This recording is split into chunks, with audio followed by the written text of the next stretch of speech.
전은주와 함께하는 지혜로운 예배생활. 외모가 많이 바뀌셨네요. 매년 예배 캠프 영상을 보면 그 애가 그 애고 그 애가 그 애 같다는 피드백을 하도 많이 들어가지고 과감하게 머리를 자르고 그 안경 쓰니까 우리 엄마랑 똑같아. 어떻게 지냈어요? 뭐 로컬 처치의 사역자의 연말 연시랑 똑같지 않을까요? 네, 거기까지. 저는 아시는 분들은 아시겠지만 네, 저희 예배 캠프 준비 홍보 촬영 21일에 이제 막을 내리고 리플렉션을 하는 그런 시간을 좀 보내고 있는데요. 조만간 그 예배 캠프 리플렉션 토크 한번 더 준비해 보도록 하겠습니다. 사실 저희가 이 컨텐츠를 처음 시작할 때는 이 교회력이 중심이었기 때문에 그 교회력을 잘 다루기 위해서 시즌에 맞춰서 이렇게 미리미리 체계적으로 잘 준비해서 딱 대림절부터 시작해보고 싶었는데 부득이하게 또 교통사고와 더불어 이제 본캐를 살아내야 되는 어떤 피치 못한 어떤 상황들이 오면서 이렇게 충분히 충실하게 다루지 못하고 이렇게 지나온 것에 대해서 좀 스스로도 많이 아쉽고 또 이제 구독자 여러분께도 심심한 사과의 말씀을 드립니다. 이미 교회력의 절반이 지나갔어요. 사실 저는 이제 예배를 공부하면서 얻게 된 보물 1호가 바로 이 교회력이거든요. 그래서 이제 교회력이라는 이 단어만 들어도 막 눈빛이 반짝이고 막 마음이 두근대고 사실 설레요, 아직도. 근데 많은 분들이 이제 교회력이라고 하면 천주교나 뭐 정교회, 뭐 성공회, 루터교 혹은 많은 뭐 감리교단에서도 교회력을 진행하고 있다라고는 알고는 있습니다. 그런데 뭐 교회력을 따르는 교회라고 해도 강대상에 이렇게 덮는 강대포라고 하는 네네네. 그거나 목사님의 영대라고 하죠. 이제 가운 위에 거시는 그 천의 색깔이 바뀌거나 목사님의 멘트가 뭐 오늘은 성령 강림절입니다. 혹은 뭐 오늘은 부활절입니다. 이 정도의 목사님 멘트로만 알고 있지 이러한 날들이 교회력이라는 것도 모르는 분들이 많이 계세요. 사실 저 역시도 이제 공부를 하고 나서야 제대로 배우게 된 부분이거든요. 그렇다면 교회력은 무엇일까 이렇게 생각해 보게 되는데요. 좀 쉽게 말하면 교회력, 그러니까 교회에서 사용하는 달력이겠죠. 저희가 계속 인용하고 있는 콘스탄스 체리는 이렇게 정의하는데요. 우리가 아니라 하나님의 행적에 따라 때를 표시해둔 1년 동안의 달력이다. 이렇게 말하고 있어요. 로버트 웨버 박사님이 이렇게 표현을 합니다.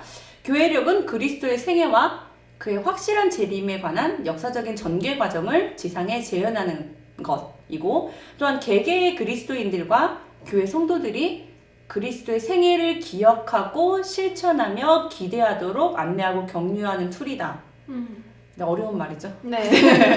네, 이렇게 생각하시면 쉬울 것 같아요. 여러분들 남자친구, 그다음에 여자친구와의 100일, 뭐 1주년을 챙기거나 가족의 생일이나 기념일, 뭐 돌아가신 분의 기일 이런 이벤트적인 날들을 기억하고 모여서 추억을 이야기하거나 혹은 축하하거나 하잖아요. 이러한 정신이 아남네시스와 프로랩시스라는 두 단어에서 잘 드러나는데요. 과거를 기억한다는 뜻의 아남네시스와 미래를 현재에서 경험한다는 뜻의 프로랩시스는 교회력과 교회가 다루는 성리에서 아주 중요한 개념입니다.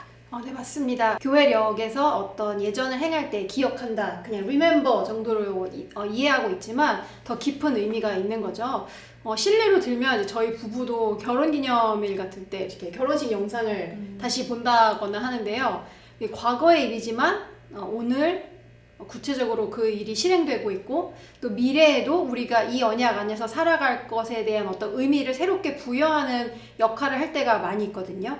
이것처럼 유대인들에게 있어서도 과거에 대한 기억이 단지 그 과거에 머무르고 과거로 돌아가서 옛날 것을 뭐 경험하는 민속촌 같은 의미가 아니라 그 과거가 오늘의 그리고 우리 민족의 미래와도 깊은 연관성을 가지고 있다.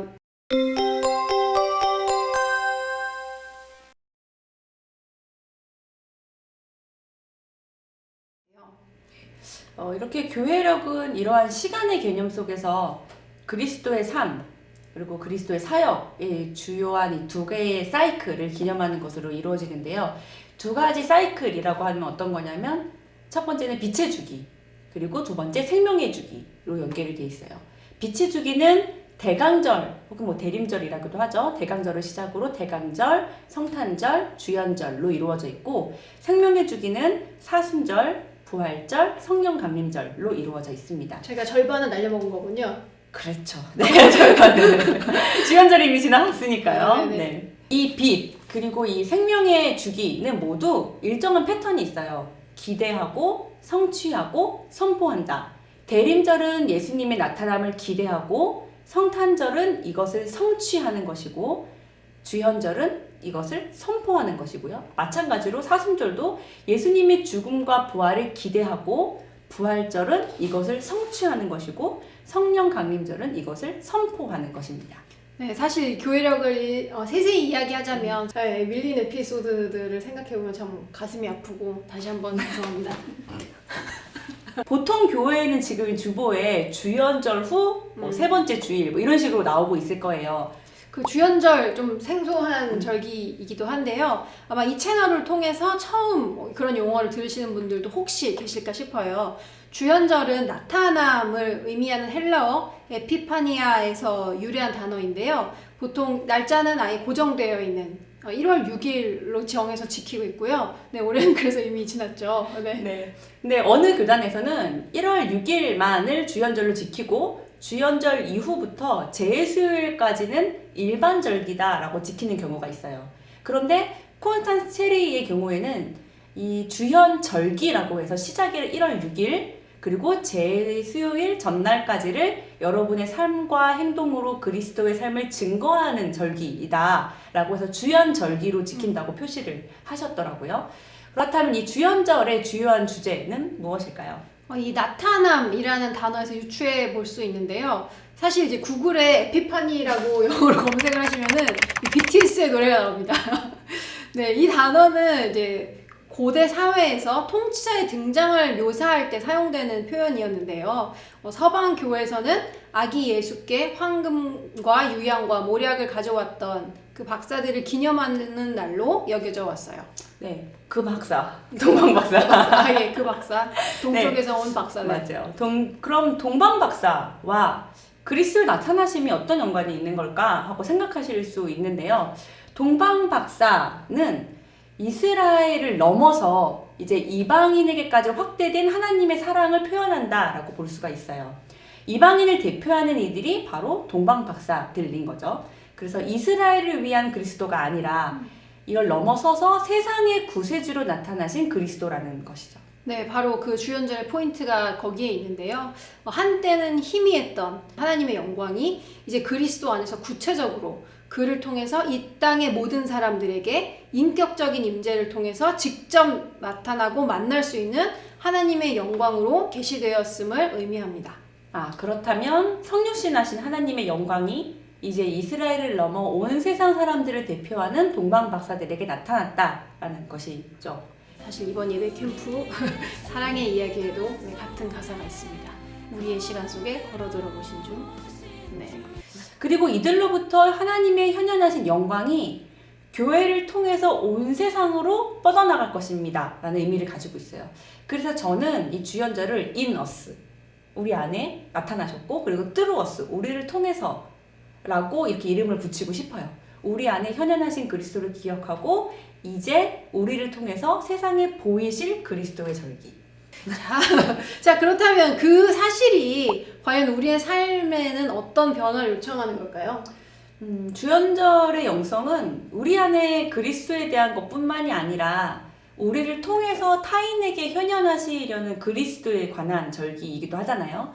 하나님께서 예수 안에서 현현하셨던 것처럼 이제 그리스도께서는 교회를 통해서 이 세상에게 자신을 나타내시는 것을 기억하면서 살아가야 합니다.